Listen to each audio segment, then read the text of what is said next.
Little things really can make a big difference. Take your kidneys, for example, or bees, or me. And the good people of Reddit agree, because they recently got together to share how their small money habits turned into bigger money wins. So today I'm reacting to a list of these habits pulled together by BuzzFeed, and you're going to find out which ones are worth it and which ones are worth skipping.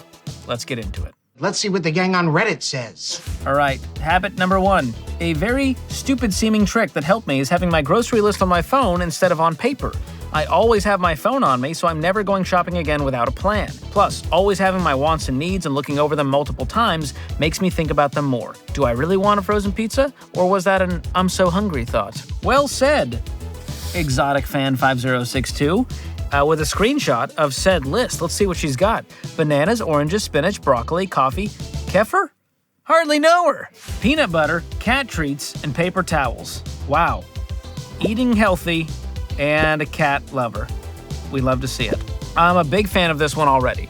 Now, if you're a pen and paper guy, she's not trying to offend you, okay? I'm an iPhone guy, so yes, I would have my grocery list here, and this is unhinged because you can just click the little checklist button and it makes the whole thing into a checklist. Why didn't she do that? I don't know. Does she not know that's a feature? But yes, using a grocery list is very important to winning financially so that you're not thrown off track buying a bunch of crap off the end cap because you felt snacky.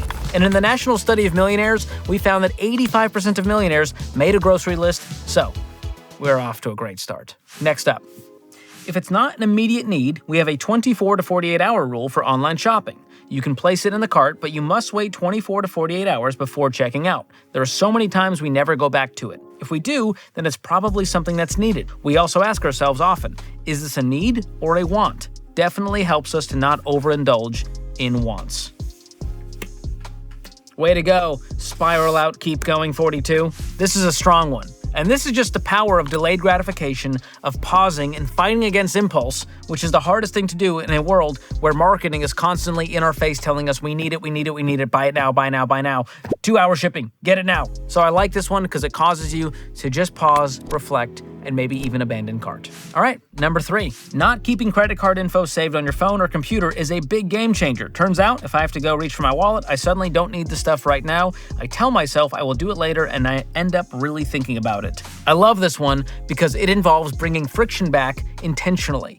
The world is trying to go frictionless so that we part with our money even faster. And so, removing your card info, using a debit card so that it's your own money, adding some pain to the purchase, all of that friction helps you make better spending decisions. Big fan of that. Next up, I like the envelope budget system when you allocate some cash to needs, wants, etc. My problem is that I can't buy stuff online with cash. So, I've bought a Visa gift card that I'm using as my monthly wants envelope. It's not perfect, but I get the benefit of the envelope system and I can use it digitally. Big fan of the envelope system.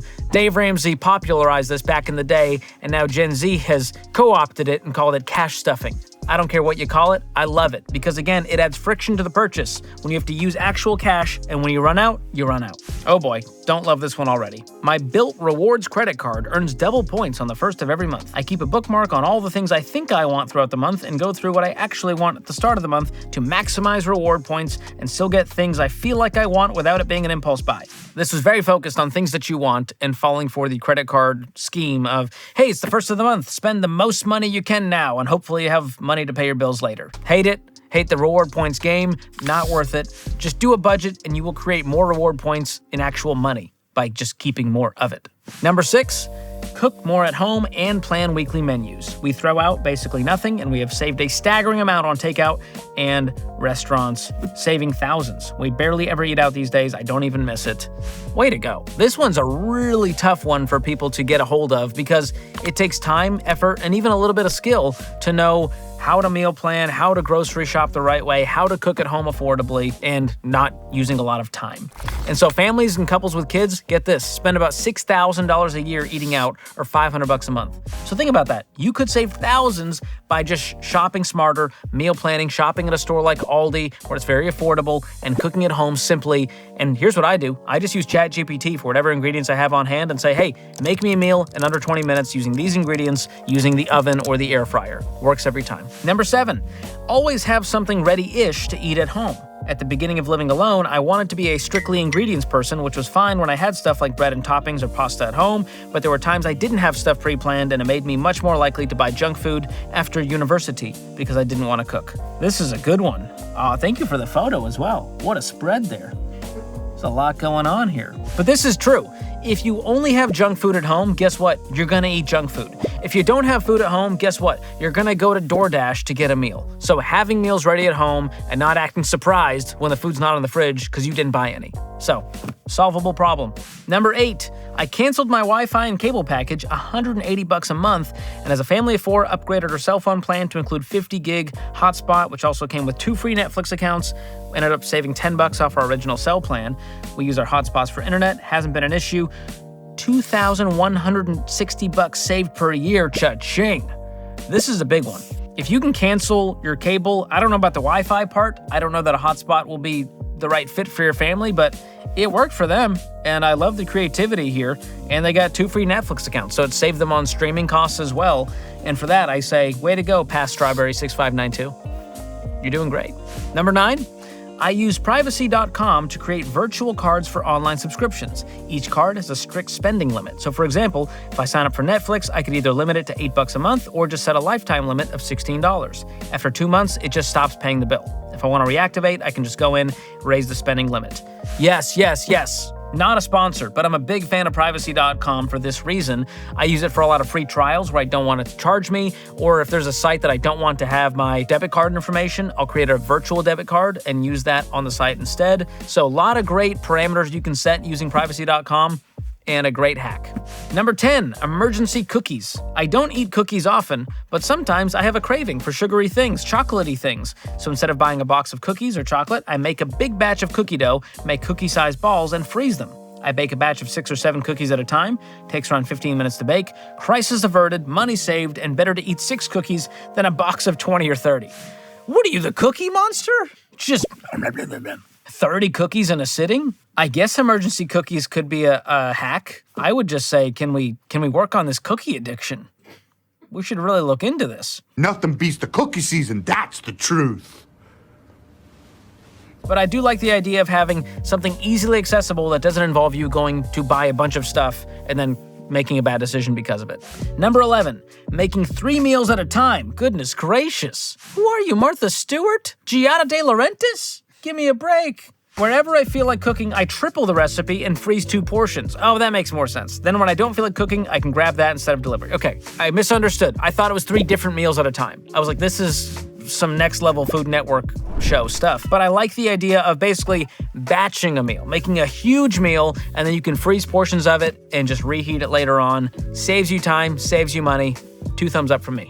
Number 12, using my cashback credit card to pay the bills. It took a little doing from having to rebuild my credit score from scratch. I had to go the whole secured card route in the beginning, yikes. But now that part is over and done with, starting to pay off in rewards that I usually apply to groceries. As long as you discipline yourself to pay the bill before it's due, it's basically free money. Because these are bills that you were going to have to pay either way. Last year, it paid for my entire Thanksgiving dinner. Okay, I've heard enough. Not a fan of this hack at all. Using a cashback credit card to pay bills, and you're hoping to have enough to pay the bills, which means you have to hope that you spent enough on the credit card to get enough rewards. This is an insane game that is going to leave a lot of people broke. Avoid this one at all costs. 13, using the library. I love this one. Oh, this picture. Read them before they're gone. Warning, these and other items may be censored pending current North Dakota legislation. What? What in the book burning? What's going on in North Dakota? They have a warning label on their books? And yet we let children buy Zinn? We got it backwards, man. If that's the worst thing your kids are doing, is reading books at the library, you've got a real nerdy kid. Is this some sort of nerd thing? Are you calling me a nerd? Big fan of this one, though. Library card, usually free. And even if you buy, 3 $16 books a year, that's still $50 saved. So support your local library. Download apps like Libby or Hoopla to get content, audiobooks, ebooks, completely free through your library. Thanks, librarians. You're doing the most. Number 14, keeping a case of water in my car and some snacks. It stops me from just grabbing fast food or buying an overpriced gas station snack. Again, this is all about staying prepared. You know you're going to want a snack. You know you're going to want some water. So instead of running into the gas station every time, just keep a little cooler in there, have a little snack pack, which I always have in my bag for travel and other things. It really helps avoid overspending, especially when you look at gas station prices these days. What are they doing? That's how they get you. The gas, decent price. The snacks, highway robbery. I won't stand for it. I thought I was your snack pack. Number 15, I have chronic allergies, so switching to handkerchiefs has been a big win. A couple of dozen cotton squares cost me less than a year's worth of disposable facial tissue and have been going strong for years, and they're easier on my skin. What in the Wilford Brimley's going on here? I can't get behind handkerchiefs. I feel like this is how we bring back dysentery and scurvy. I'm sorry, this one's too disgusting for me. Thinking about, Pop-Pop's handkerchief. Whatever you've saved in tissue cost will never justify the snot rag that is in your pocket. And I don't care how you wash it, how you hang it to dry, I'm not reusing that thing. No thank you. Number 16, I propagate my plants instead of buying new ones. New plants are a treat.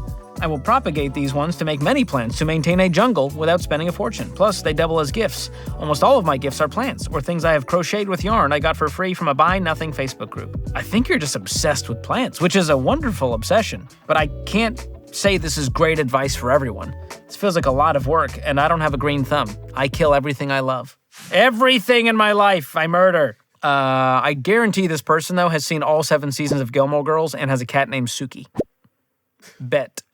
You have a problem. Yes, I do. All right, we have reached the halftime show here in the studio, and it's sponsored by Delete Me. Well, technically, not a show, but it's something you're not going to want to miss, because if you care about your privacy, you need Delete Me. Most of us have tons of personal data floating around the internet all the time, and if it falls into the wrong hands, you could get targeted with scams that could cause you a whole lot of trouble. And that's where Delete Me comes in. They comb through hundreds of these data broker sites to clean up your digital footprint. And that way, your private info stays, private. And right now, you can get 20% off their annual plans with my special link. So go to joindeleteme.com/George to check it out, or click the link in the description below.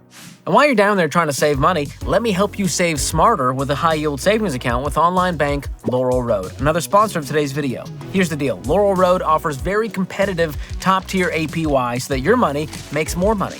And there's no minimum balance required to open an account, so you can start with $1 if you want to. There's no monthly maintenance fees, because who needs those in their life? And your deposits are FDIC insured, meaning your money is safe and secure. So if you want to get started today and upgrade your savings plan, go to laurelroad.com/George, or just use the link in that description since you're already down there. All right, let's get back to it. All right, halftime show over. Back to the game. Let's go. Eye on the flag, flag on the play. Number 17. Order groceries and pick them up in the car park. I don't enter the store and impulse buy. I stick to the list and I'm done. Saves both time and money. Love this one. Big fan of ordering it in the app and just picking it up. If I avoid going to the store, I generally save money because I'm not tempted by all the things that could be in said store. Use it. Number 18. Anytime I get a gift card, I first think about things I need. For example, I got an Amazon gift card, and instead of buying random stuff, I used it to purchase shampoo, face wash, and toiletries that were on my list. Love this. So when you get a gift card, don't think, ooh, this is gonna be for random fun crap that I probably won't use. Use it for necessities if you can, especially while you're broke and trying to pay off debt. Once you're in a better spot, you get that Amazon gift card, get that electric milk frother. Who's stopping you? Number 19, I bought a small dry erase board to put on the fridge, and I write on it every fruit and vegetable, meat, or leftover meal in my fridge and update as needed. Helps me keep track of things so they don't get lost behind other things and go to waste. Has prevented a lot of waste and also saved some money. This is a smart one. If you can actually keep up with this, which in my house I probably wouldn't, but if you are that person, you're pretty type A, you can keep track and delete things and write things. Maybe do like a little reminder on your phone to check in on this and go, hey, time for the fridge update. This is a great move, because you're right, things do get lost in there. And here's a stat for you. American households throw away about $900 of food each year. So this dry erase board just saved you $900 at least. Number 20, I learned to cut my husband's hair during the pandemic, and now we never pay for haircuts. There was definitely a learning curve, but it's not difficult, and I save us roughly $100 a month. That's impressive. That's some big savings. And that's about what I spend on haircuts a month. So, touche. Now, let me just tell you right now, my wife would need to do a 60-month apprenticeship with my barber before I trusted her with these precious locks. Gotta get that fade right, baby. I'm done. Number 21.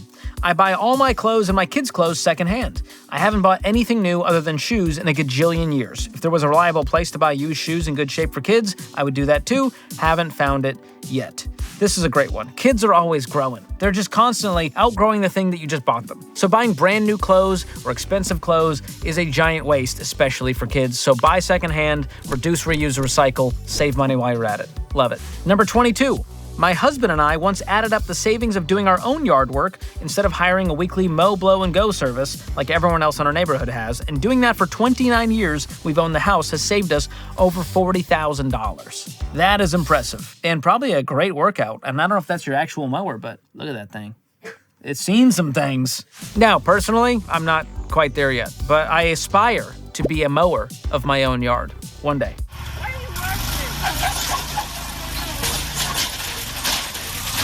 Number 23, wait before you buy anything for a new hobby or interest. It's lovely that you have a new interest, but do as much as you can without buying first to see if the interest will actually stick. Borrow some stuff from a friend or family member, read a couple books from the library on the topic, and if it's digital, try to find a free version first to try it out. If you actually use the borrowed or free stuff enough that you really do feel like you need to buy the stuff, then go ahead. And even then, depending on what it is, check for used stuff. A lot of people get stuff for hobbies, then give up and sell basically new stuff. Goodness gracious, if that doesn't explain the average American's hobbies, I don't know what does. So many of us go out and get excited about a new thing, we buy all the gear for said thing, and it goes to waste. So I love this. If you want to try guitar, well, don't buy a $700 guitar to start. Borrow one from a friend, buy a $50 one used on Facebook, and if you actually stick with it in 6 months, upgrade the guitar. Bada bing, bada boom. Number 24, only one subscription at a time. Want Netflix? Goodbye Apple Music. Wow, very aggressive. If you can actually do this, I'm impressed, and I think there is some major savings to be had here, but I watch shows at night but listen to music during the day, so I don't know that I could just stick to one at a time. But if you're really trying to tighten up that budget, I say cut them all if you don't need them and stick to as few as possible. Number 25, I collect water whenever I'm waiting for it to heat up in sinks and bathtubs and use that to water my plants. How much water do you need for these plants? You running like a greenhouse? I have a lot of indoor and outdoor plants, so there's always something that needs more water, especially my outdoor plants in the summer. Okay, I guess if this is your number one thing you've devoted your life to, is this greenery, then sure, collect some water. But it feels like you're kind of just filling up buckets with water for your plants at some point. How long is it taking for your shower water to get hot? What are you doing at the bathroom sink, not at the bathroom sink? You're just collecting water for plants. Just say it out loud, bro. I'm not doing this one. Number 26, I signed up for Acorns 9 years ago. It takes the change from digital purchases, saves it, and invests it. I've saved quite a bit. Most debit cards offer similar tools for saving. For cash purchases, I take the change, throw it in a drawer. It adds up. All right, gonna be honest, not a fan of Acorns and the strategy of just round up the change and eventually I'll have $50 saved. I'd rather just be very intentional and go, all right, this thing cost me $1.78 and I'm investing $500 a month. I just don't think you're gonna get anywhere by investing your change. Do better. Number 27, if I need to buy something important, I always make sure it's something that will last. Always check reviews, see how much it would be to repair, and never buy too cheap because that almost always means a headache. I am a big fan of the buy it for life mentality. Now, there's very few things that will actually last the test of time, but I do agree that buying a better pair of jeans versus ones that you'll have to replace in 2 months, I would just rather take care of the stuff I have and make it last longer. So, love this principle. Number 28. When I know I'm gonna have a busy week, I make sure to have grab-and-go protein in the fridge, smoked fish, cooked chicken, salami, lunch meat, whatever's cheap and looks good. When we're coming home ravenous, ready to crash and order in, I grab the protein and put it in front of us. We shove it in our mouths, and pretty soon we're able to think again and find out we don't need to order food in anymore. Protein, salt, and fat are a magical combination. I pray that's not your actual fridge. That's just a fridge full of hot dogs. I don't think it's the same person who posted that. I think BuzzFeed is having some creative license here with the imagery. So just be aware, the internet's not all true. Le hot dog! 29. I cycle to work most days. It's fun, great exercise, and saves a ton of money. Yeah, absolutely. If you can do this, if your commute's short enough and you have a bike and you're pretty, you can make it to work without breaking a sweat, go for it. If my commute was 100 yards, I would do it. 200 yards, I'd think twice. That's a lot. But love this one if you can swing it. You'll probably be more tan than me. Number 30, I switched my phone plan to Mint Mobile and pay the year up front. Downloaded a screen limits app to prevent me from burning data, and for the last 5 years, my bill has amounted to $15 a month. That's impressive. I'm a Boost Mobile guy myself, and I gotta say, the savings is pretty astounding. When you hear people say, I'm paying $70 a month for my phone, I'm just going, do better, man. This is one of the easiest places to shave some money, and phone plans is a great start. Number 31, here we go. When it was time for a new car, I got a 2-year-old hybrid. I hate the interior and exterior colors, but I get 40 to 45 miles per gallon. Now, instead of 16 gallons per week, I use 12 gallons per month. I save 688 gallons per year, and I get it at Costco. Let's see what that amounts to. Let's say it's, what's a gallon of gas costing? What could it be, $10 for a banana? I'll say $2.89. That's like $2,000. $2,000 a year by going hybrid. So yeah, you got to think about this. If the hybrid is $10,000 more, it's going to take 5 years just to break even on that. So don't just go, well, I'm going to buy a hybrid to save, or I'm going to buy a Tesla to save and spend $70,000 because I'm saving on gas. That's idiotic. Actually crunch the numbers, make sure it makes sense for you, and always buy used. All right. We have reached the end of this list and I'm exhausted, but I'm going to give this list a solid B because some of these small money-saving habits are legit. Some are mid and some have triggered my gag reflex. Bathwater. But regardless, I am proud of all these people for trying to live the frugal life. It tells me they're going to win with money long term. So if you're trying to live that life too, keep watching or find the link in the description for the next video about the 17 things frugal people refuse to buy. I'm going to warn you right now, number 5, controversial. Prepare your heart. If you enjoyed this content, hit the like and subscribe button so you can keep watching more like it. And let me know in the comments, what would you add to this list of small money-saving habits? Thanks for watching. We'll see you next time.